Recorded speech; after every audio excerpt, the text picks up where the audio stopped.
Salut tout le monde, alors je réponds à un message privé, bon toujours avec un décalage.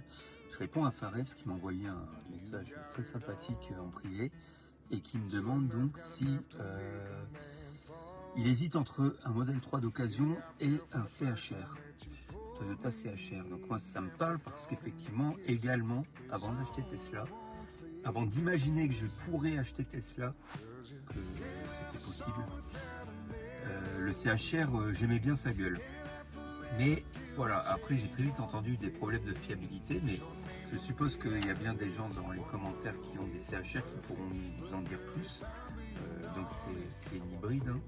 Mais voilà, donc Fares il fait 20 000 km par an à peu près, et il aimerait bien rester sur de l'électrique ou éventuellement de l'hybride.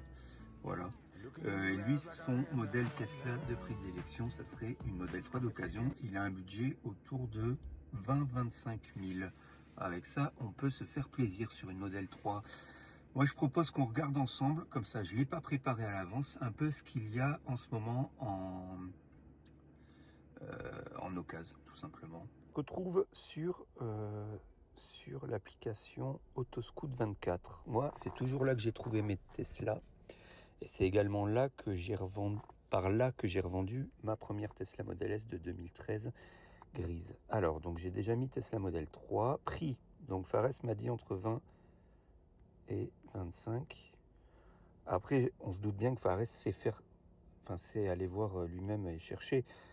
Mais voilà, c'est l'occasion de faire une petite vidéo et de voir un peu l'état du marché. Bon, moi je regarde dans toute l'Europe, il y a 728.